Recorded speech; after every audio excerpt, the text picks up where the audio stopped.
Please ನಮ್ಮ ಚಾನಲ್ಗೆ subscribe ಆಗಿ. ಭಾಗ 22. ಕೃಷ್ಣವೇಣಿ ಹಾಸಿಗೆ ಮೇಲೆ ಕುಳಿತಿದ್ಲು. ವಿಷ್ಣುವರ್ಧನ್ ಆಕೆಯ ಆರೋಗ್ಯ ವಿಚಾರಿಸಬೇಕು ಅಂತ ಕೊಂಚ ಬಾಗಿ ಹತ್ತಿರ ಬರ್ತಾನೆ.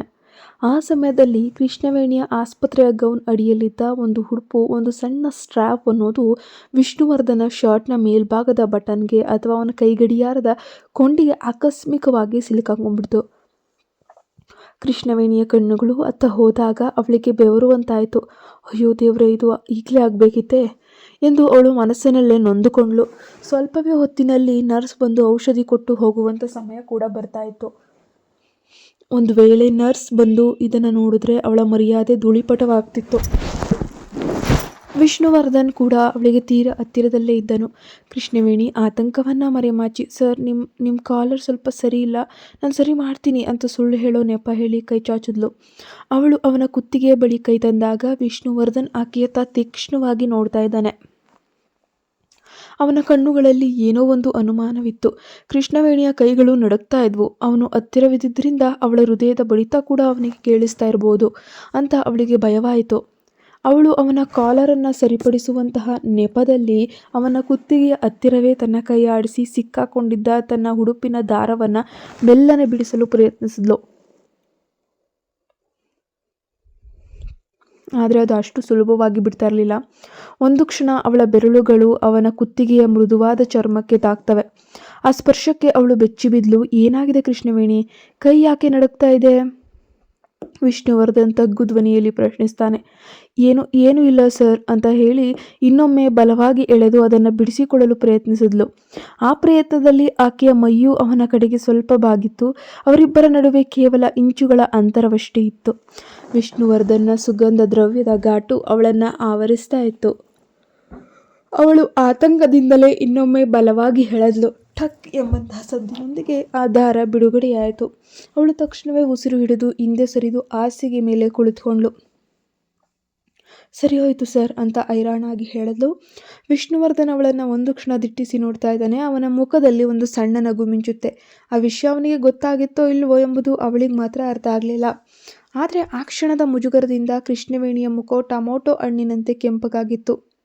ಅವಳು ತಕ್ಷಣ ಕಣ್ಣು ಮುಚ್ಚಿ ಮಲ್ಕೊಳ್ತಾಳೆ. ದೇವರೇ, ನರ್ಸ್ ಈಗಲೇ ಬರಬಾರ್ದು ಅಂತ ಪ್ರಾರ್ಥಿಸುತ್ತಾ. ಇವನಿಗೆ ಸತ್ಯ ತಿಳಿದಿದೆ ಅಂತ ಗೊತ್ತಾದಾಗ ಅವಳಿಗೆ ತೀವ್ರ ಮುಜುಗರ ಕೂಡ ಆಗುತ್ತೆ. ಅವಳಿಗೆ ಸರಿಯಾಗಿ ಉತ್ತರ ನೀಡಲು ಸಹ ಸಾಧ್ಯವಾಗಲಿಲ್ಲ. ಜಯಂತ್, ನಿನಗೆ 1 ವಾರಗಳ ಕಾಲ ಪೂರ್ಣ ರಜೆ ನೀಡಿದ್ದೇನೆ. ಆದ್ದರಿಂದ ನೀನು ಯಾವುದೇ ಯೋಚನೆ ಇಲ್ಲದೆ ಶಾಂತಿಯಿಂದ ವಿಶ್ರಾಂತಿ ಪಡೆಯಬಹುದು.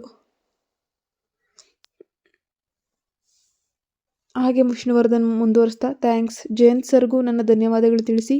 ಅವಳು ತಪ್ಪಿತಸ್ಥ ಭಾವನೆಯಿಂದ ತಲೆ ತಗ್ಗಿಸ್ತಾಳೆ. ಅವಳ ಹಿಂಜರಿಕೆಯನ್ನು ನೋಡಿ ಅವನು ಬೇಗನೆ ತಾಳ್ಮೆ ಕಳೆದುಕೊಂಡ. ನೇರವಾಗಿ ಅವಳಿಂದ ಕಡೆಗೆ ಹೆಜ್ಜೆ ಇಡುತ್ತಾ ಬರ್ತಾನೆ. ಭಯಭೀತಳಾದ ಕೃಷ್ಣವೇಣಿ ತಲೆ ಎತ್ತಲು ಧೈರ್ಯವಿಲ್ಲದೆ ಒಂದು ಹೆಜ್ಜೆ ಹಿಂದಕ್ಕೆ ಇಟ್ಲು. ತಲೆ ತಗ್ಗಿಸಿದ್ರಿಂದ ಅವಳಿಗೆ ವಿಷ್ಣುವರ್ಧನ್ನ ಸೊಂಟದ ಭಾಗ ಮಾತ್ರ ಕಾಣಿಸ್ತಾ ಇದೆ. ಅದು ಸರಿ ಎನಿಸದೆ ಅವಳು ವಿಚಿತ್ರ ಮುಜುಗರದಿಂದ ತನ್ನ ನೋಟವನ್ನು ಮೇಲಕ್ಕೆ ತಿರುಗಿಸ್ತಾಳೆ. ಆದರೆ ನಂತರ ಅವಳ ಕಣ್ಣುಗಳು ಅವನ ಶರ್ಟ್ನ ಒಳಗೆ ಗೋಚರಿಸಿದ್ದ ಅವನ ದೃಢವಾದ ಸ್ನಾಯುಗಳ ದೇಹದ ಮೇಲೆ ನೆಟ್ಟವು. ಅವಳು ಹಿಂದೆ ಸರಿಯುತ್ತಾ ಗೋಡಗೊರಗ್ತಾಳೆ. ಅವಳ ಉಸಿರಾಟದ ವೇಗ ತೀವ್ರವಾಗಿತ್ತು. ಆದರೆ ಅವನು ಇನ್ನಷ್ಟು ಹತ್ತಿರ ಬರ್ತಾ ಇದ್ದಾನೆ. ಅವನ ಪ್ರತಿಯೊಂದು ಹೆಜ್ಜೆಯೂ ಕೂಡ ಅವಳ ಹೆಜ್ಜೆಗಳಿಗಿಂತ ಉದ್ದವಾಗಿದ್ದವು. ಅವಳಿಗಿಂತ ಎತ್ತರವಾಗಿದ್ದ ಆ ವ್ಯಕ್ತಿ ಅವಳು ಹಿಂದೆಂದೂ ಅನುಭವಿಸಿದಂತಹ ವಿಚಿತ್ರ ಮತ್ತು ತೀವ್ರವಾದ ಆಕರ್ಷಣೆಯ ಒತ್ತಡವನ್ನು ಉಂಟು ಮಾಡಿತ್ತು.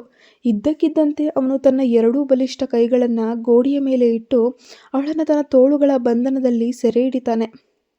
ತಲೆ ತಗ್ಗಿಸಿ ಅವಳ ಕೆಂಗಣ್ಣುಗಳನ್ನು ದಿಟ್ಟಿಸುತ್ತಾ ಅತ್ಯಂತ ಮೋಹಕ ಮತ್ತು ಗಂಭೀರ ಧ್ವನಿಯಲ್ಲಿ ಕೇಳ್ತಾನೆ. ಅವನು ಅವಳ ಸುಂದರವಾದ ಮುಖವನ್ನು ಅತ್ಯಂತ ಹತ್ತಿರದಿಂದ ದಿಟ್ಟಿಸಿ ನೋಡಿದ್ದನು. ಇದ್ದಕ್ಕಿದ್ದಂತೆ ಅವನ ಉದ್ದವಾದ ಬೆರಳುಗಳು ಅವಳ ಮೃದುವಾದ ತುಟಿಗಳನ್ನು ತಾಸು ಮುಟ್ಟಿ ನಿಧಾನವಾಗುತ್ತಿದ್ವು. ನೀನು ನನಗೆ ಸುಳ್ಳು ಹೇಳಿದೆ. ಕೋಣೆಯಲ್ಲಿ ಬೇರೆ ಯಾರೋ ಇದ್ದಾರೆ ಎಂದು ನೀನು ತಿಳಿಸಿದ್ದಕ್ಕೆ ನಾನು ಒಳಗೆ ಬಂದೆ. ಹಾಗಾದರೆ ನಿನ್ನ ಈ ಏಕಾಂತದ ಕೋಣೆಗೆ ಆಹ್ವಾನಿಸ್ತಿದ್ದೀಯಾ, ಸರಿ ತಾನೇ ಅಂತ ಆತ ಕಟುವಾಗಿ ಹೇಳ್ತಾನೆ. ಕೃಷ್ಣವೇಣಿ ತನ್ನ ಕಣ್ಣುಗಳನ್ನು ಕೆಳಗಿಳಿಸಿ ತನ್ನ ತುಟಿಗಳ ಮೇಲಿದ್ದ ಅವನ ಸ್ಪರ್ಶವನ್ನು ಗಮನಿಸಿದ್ಲು. ತನ್ನ ಅಂತರಾಳದಲ್ಲಿ ಜಾಗೃತಗೊಳ್ಳುತ್ತಿದ್ದ ವಿಚಿತ್ರ ನಡುಕವನ್ನು ನಿಯಂತ್ರಿಸಲು ಯತ್ನಿಸುತ್ತಾ ಅವಳು ಆತಂಕದಿಂದ, ನೀವು ತಪ್ಪಾಗಿ ಅರ್ಥ ಮಾಡಿಕೊಂಡಿದ್ದೀರಿ ಅಂತ ಹೇಳ್ತಾಳೆ. ಇದೆಲ್ಲವೂ ಆಕಸ್ಮಿಕವಾಗಿ ನಡೆದು ಹೋದ ಘಟನೆಗಳಾಗಿದ್ವು. ವಿಷ್ಣುವರ್ಧನ್ ಸಾಮಾನ್ಯ ವ್ಯಕ್ತಿ ಏನಲ್ಲ. ಆತ ತನಗಾಗಿ ಈ ರೀತಿ ಆಸ್ಪತ್ರೆಯ ಕೋಣೆಗೆ ಖುದ್ದಾಗಿ ಬರುತ್ತಾನೆಂದು ಅವಳು ಎಳ್ಳಷ್ಟು 1% ಕೂಡ ನಿರೀಕ್ಷೆ ಮಾಡಿರಲಿಲ್ಲ. ಆದರೂ ಪ್ರಸ್ತುತ ಪರಿಸ್ಥಿತಿಯಲ್ಲಿ ಸಮರ್ಥನೆಗಳೆಲ್ಲವೂ ಅತ್ಯಂತ ದುರ್ಬಲವಾಗಿ ಕಾಣ್ತಾ ಇದ್ವು.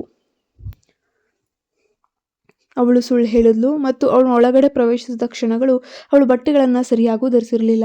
ಈ ಎಲ್ಲ ಸಂದರ್ಭಗಳು ಅವಳ ಮೇಲೆಯೇ ಅನುಮಾನ ತರುವಂತೆಯೇ ಇದ್ವು. ಆದರೆ ಕೃಷ್ಣವೇಣಿ ಅದೆಲ್ಲವೂ ತನ್ನದೇ ತಪ್ಪು ಅಂತ ಒಪ್ಪಿಕೊಳ್ಳಲು ಕೂಡ ಸಿದ್ಧವಿರಲಿಲ್ಲ. ಆ ಶಕ್ತಿಶಾಲಿ ಪುರುಷ ಹಿಂದೆ ತನ್ನ ಮನೆಯ ಗೋಡೆಗೆ ಸೇರಿಸಿ ತನ್ನ ಬಳಿ ಬಂದದ್ದು ಅವಳಿಗೆ ಇನ್ನೂ ಕೂಡ ನೆನಪಿಗಿದೆ.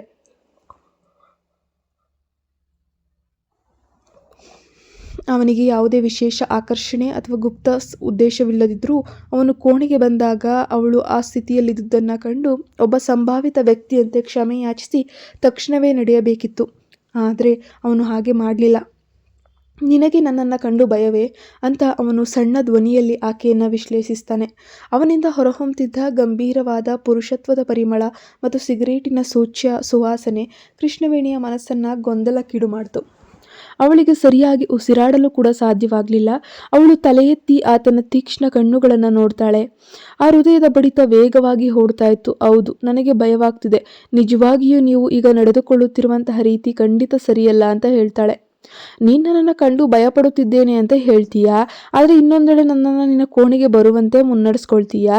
ನೀನು ಯಾವಾಗ ಸತ್ಯ ಹೇಳ್ತೀಯಾ ಮತ್ತು ಯಾವಾಗ ಸುಳ್ಳು ಹೇಳ್ತೀಯಾ ಅಂತ ತಿಳಿಯುವುದು ತುಂಬ ಕಷ್ಟ ಆಗ್ಬಿಡ್ತಿದೆಯಪ್ಪ ನನಗೆ ಅಂತ ಆ ವ್ಯಕ್ತಿಯ ಆಳವಾದ ಸಮ್ಮೋಹಕ ಧ್ವನಿ ಅವಳ ತಲೆಯ ಮೇಲಿನಿಂದ ತೇಲಿ ಬಂತು.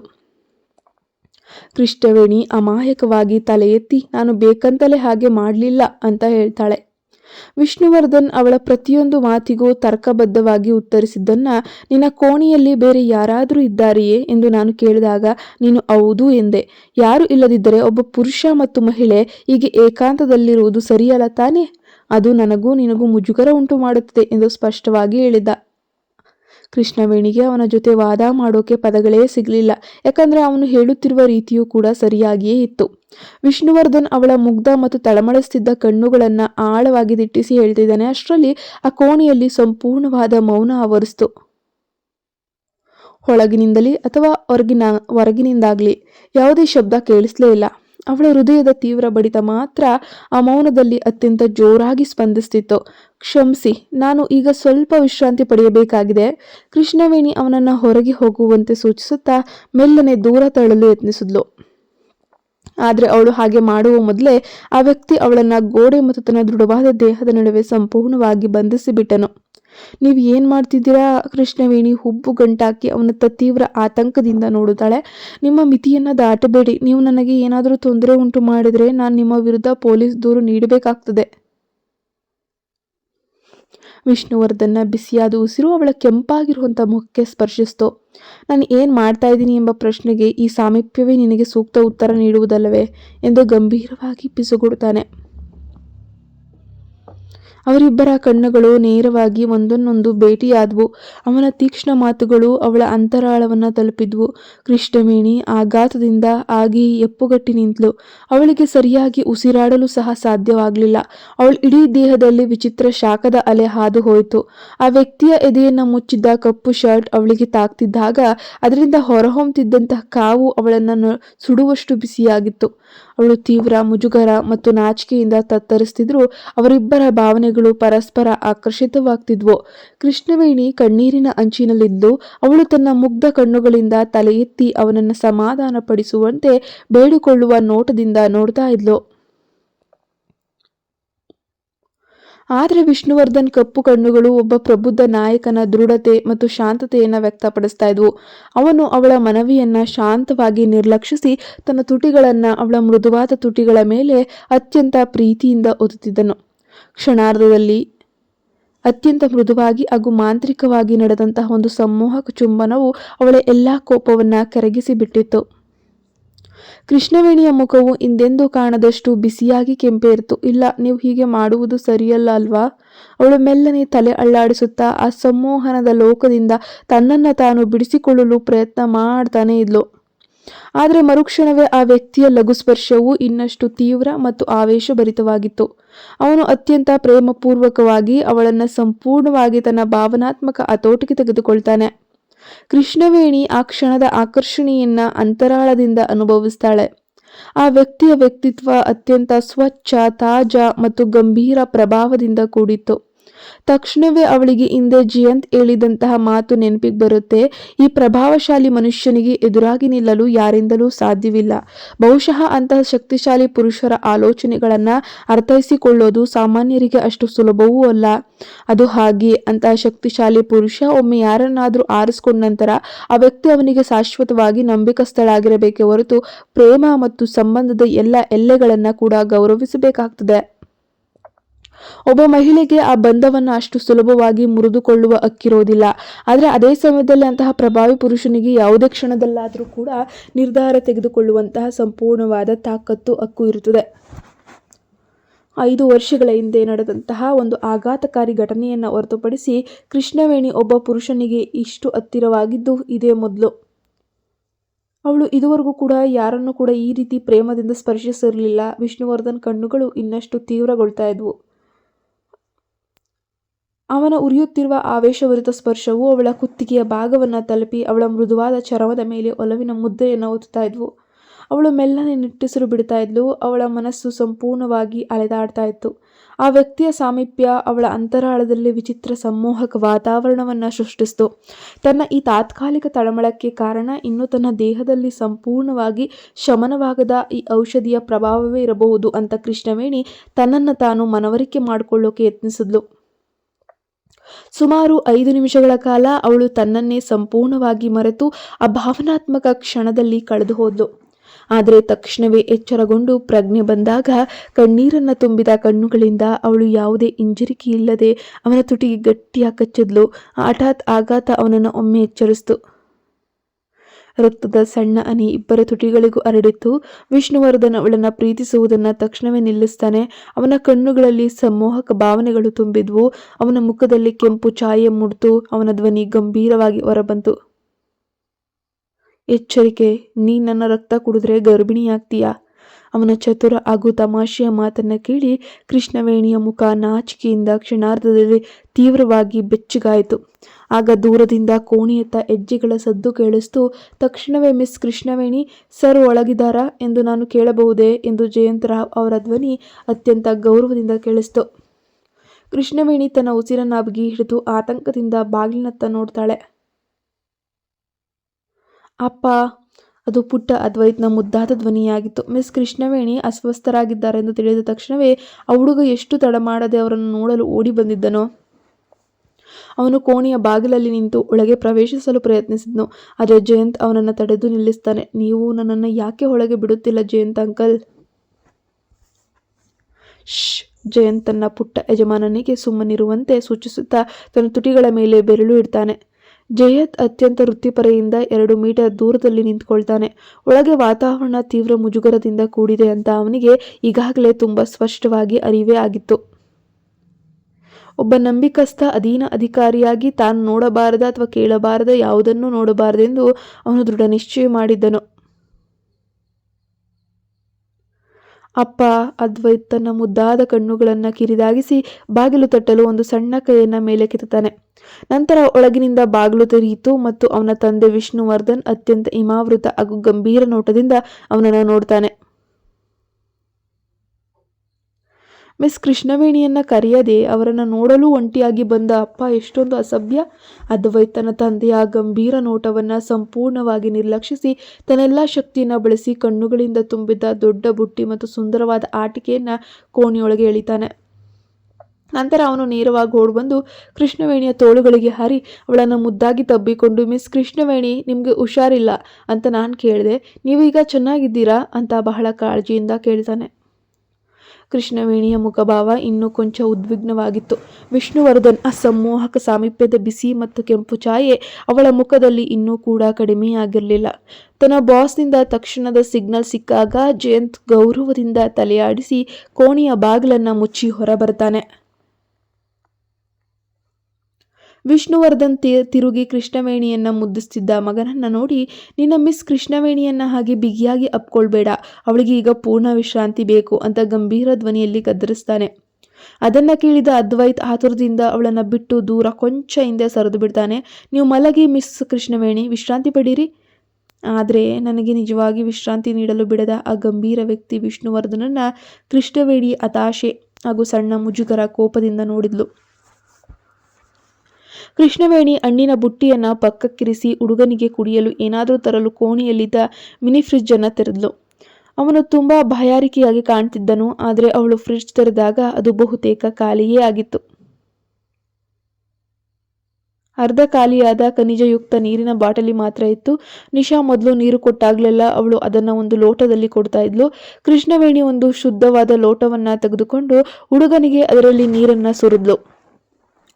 ಇದೀಗ ನೀನಿದನ್ನು ಕುಡಿ, ಸರಿಯೇ? ಗುಟುಕ್ ಗುಟುಕ್ ಅಂತ ಹುಡುಗ ಒಂದೇ ಆಟದಲ್ಲಿ ಎಲ್ಲ ನೀರನ್ನು ಕುಡಿದು ಮುಗಿಸ್ತಾನೆ. ಕೃಷ್ಣವೇಣಿ ಖಾಲಿ ಬಾಟಲಿಯೊಳಗೆ ಸಣ್ಣ ಮುಜುಗರದಿಂದ ನಿಂತಳು. ಓ, ನನಗೆ ಈಗ ಅಷ್ಟಾಗಿ ಬಾಯಾರಿಕೆಯಾಗಿಲ್ಲ. ನನಗೆ ಇನ್ನೊಂದು ಹನಿ ಕೂಡ ಕುಡಿಯಲು ಸಾಧ್ಯವೇ ಇಲ್ಲ. ನೀರು ಖಾಲಿಯಾಗಿರುವುದನ್ನು ಗಮನಿಸಿದಂತಹ ಹುಡುಗ ಕಳವಳದಿಂದ ಅವಳಿಗೆ ಭರವಸೆಯನ್ನು ನೀಡೋಕೆ ಶುರು ಮಾಡ್ಕೊಳ್ತಾನೆ.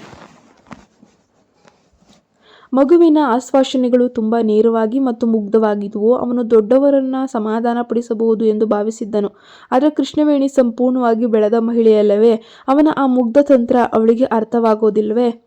ಕೃಷ್ಣವೇಣಿ ಗಡಿಯಾರದ ಸಮಯವನ್ನು ನೋಡಿದ್ಲು. ರಾತ್ರಿ 7:15 ಗಂಟೆ ಆಗ್ತಾ ಬರ್ತಾ ಇದೆ. ತಂದೆ ಮಗ ಇಬ್ಬರು ಕೂಡ ತನ್ನ ಕೋಣೆಯಲ್ಲಿ ಹೆಚ್ಚು ಹೊತ್ತು ಇರುವುದು ಅವಳಿಗೆ ಇಷ್ಟವಿರಲಿಲ್ಲ. ಈ ಸಮಯದಲ್ಲಿ ಇಷ್ಟೊಂದು ಹತ್ತಿರವಾಗಿರುವುದು ಸೂಕ್ತವೂ ಅಲ್ಲ ಅಂತ ಅನ್ನಿಸ್ತು. ವಿಷ್ಣುವರ್ಧನ್ ತನ್ನ ಸುಂದರ ಉಬ್ಬುಗಳನ್ನು ಸ್ವಲ್ಪ ಸುಕ್ಕುಗಟ್ಕೊಳ್ತಾನೆ. ಅವನ ಗಂಭೀರವಾದ ಮುಖದಲ್ಲಿ ಯಾವುದೇ ಸ್ಪಷ್ಟ ಭಾವನೆ ಇರಲಿಲ್ಲ. ಅವನು ವಾಶ್ರೂಮ್ಗೆ ಹೋಗಿ ಬಾಗಿಲನ್ನು ಮುಚ್ಚುವುದನ್ನು ಕೃಷ್ಣವೇಣಿ ನೋಡ್ತಿದ್ಲು. ತಕ್ಷಣವೇ ಒಳಗೆ ಎಕ್ಸಾಸ್ಟ್ ಫ್ಯಾನ್ ಆನ್ ಮಾಡಿ ಶಬ್ದ ನಂತರ ಲೈಟರ್ನ ಸಣ್ಣ ಕ್ಲಿಕ್ ಏನೋ ಶಬ್ದ ಕೇಳಿಸುತ್ತೆ.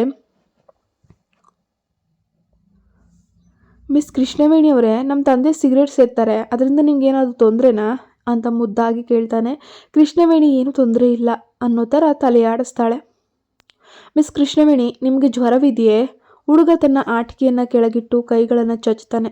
ನಂತರ ಒಂದು ಕೈಯಿಂದ ಕೃಷ್ಣವೇಣಿಯ ಹಣೆಯನ್ನು ಮತ್ತು ಇನ್ನೊಂದು ಕೈಯಿಂದ ತನ್ನ ಹಣೆಯನ್ನು ಮುಟ್ಟುತ್ತಾ ತಜ್ಞತೆಯಿಂದ ಪರಿಶೀಲಿಸ್ತಾನೆ.